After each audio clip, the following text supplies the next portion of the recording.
Team Fortress 2 is a frustrating game to take part in. The community is tense, the game isn't in the best shape, and many non-players have been calling TOD for years. However, the fact that we are all still here speaks volumes. This is a game that will never truly go away. However, the hardest of core fans don't know if Valve feels the same way about this much-loved game. And recently, the game has been setting records.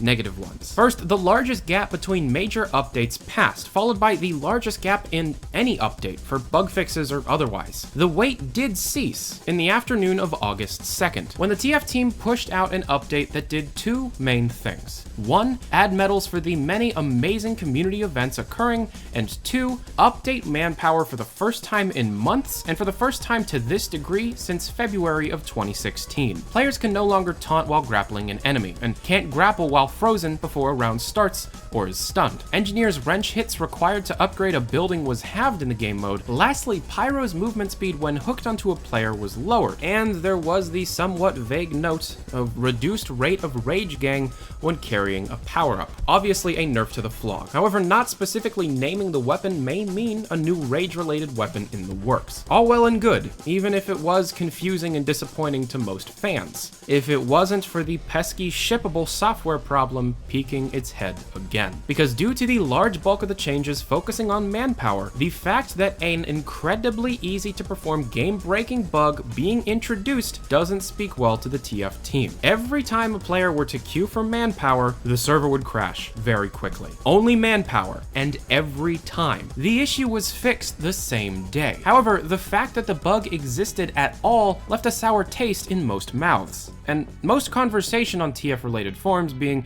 Facepunch, Reddit, and TFTV, were not positive, and the community morale was quite low. While emailing the TF team to report the Manpower bug, as many should do when they find a bug, I got a response from Dave Riller fairly quickly, stating that the team was already working on a patch to fix that bug, and that the team intends to answer my questions soon. Now, for those uninformed, back in April, I contacted the Team Fortress team for a request to comment on a video project I was working on at the time, and in response, Mr. Riller agreed to answer some questions I had. I sent 8 questions, and waited. The video originally intended to house the questions had things fall apart as time moved along, and the TF community slowly became cynical. I started planning the new video to house these newly answered questions. However, Mr. Riller got back to me the same day with 5 of the 8 questions answered. How much pull did the team have in development of the official soundtrack vinyl? Are the new soundscape and unseen source filmmaker pictures purposeful teasing? Valve did all the work, aside from actual printing and pressing. The soundscape is a bit of a tease for a new map, but the images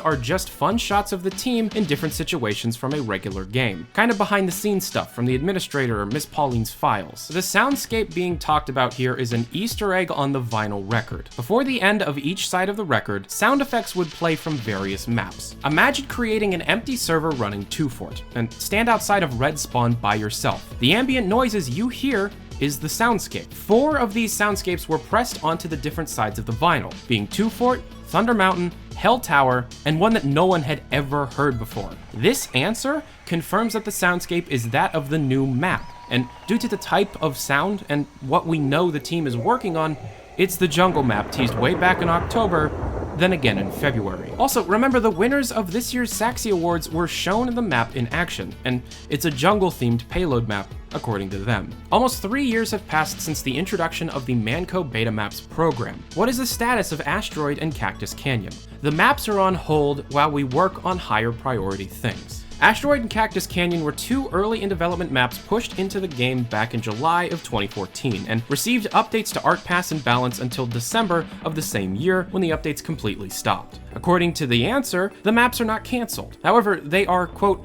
on hold, while the team works on more important things, most likely the Pyro update. Now, obviously, this doesn't mean that the team is immediately going to start work on the maps right when the Pyro update releases. However, if the team was shown the community still has an interest in the maps, that would likely give it a better chance.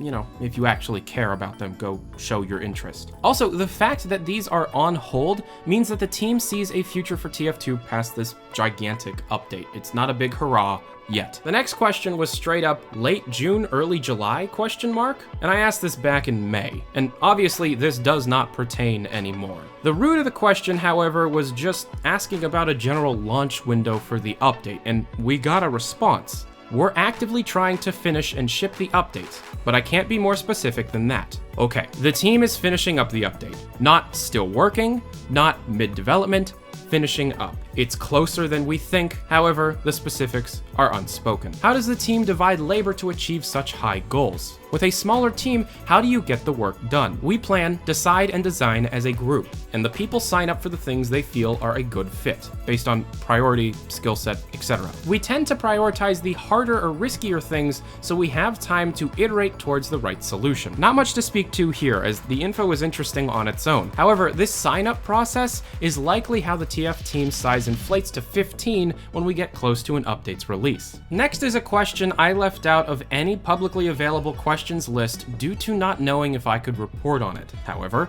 I asked and no one asked me to keep quiet. So, are there any major facets of the update not publicly known yet or misunderstood in the community? Looks right. However, we won't do a pass over every single pyro item, only when we find it's needed. I've seen speculation that will touch everything. So, let's recap that. A new gunmetal style campaign with new ways to pick and distribute contracts, and new ways to pick rewards, which includes non-stock skins. A pyro class pack comparable to class packs of yesteryear, such as the NGs or Scouts, along with extensive pyro rebalancing. However, only with the points and weapons that the team feels are problems, not every single item. Complete competitive overhaul with the introduction of ELO and placement matches, a jungle-themed map along with the introduction of community jungle maps and a community jungle cosmetic pack, a 5-minute source filmmaker short, and, I asked, tiered cosmetic crates. The last 3 questions have yet to be answered, but seeing how Mr. Riller started the email with, quote, "a few more answers, thanks for your patience, workload is pretty high right now," they will likely answer at least 2 of the 3. Because I did ask what are the benefits of tiered rarity with cosmetics and cases, and that's a pretty obvious answer. Money.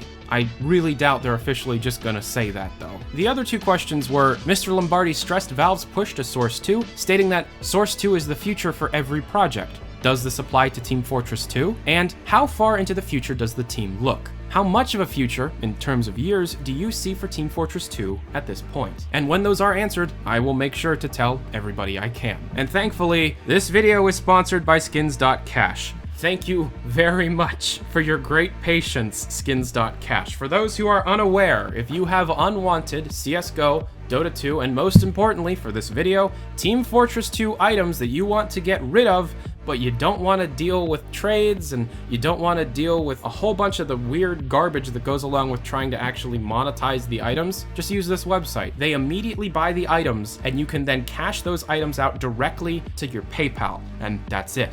You get money for the unwanted items that you have. That's actual money, not Steam community money. I've used the site before, it works well, it's not a scam, it actually works. And if you want to be able to check out that website, check out the link down in the description below, where if you click through that, you will get an added 3% to whatever amount of money is sent your way through your unwanted items. Thank you skins.cash for waiting for this video to be finished up, and thank you for sponsoring the video. And also, thank you very much for watching. I'm Tyler McVicker, this is Valve News Network.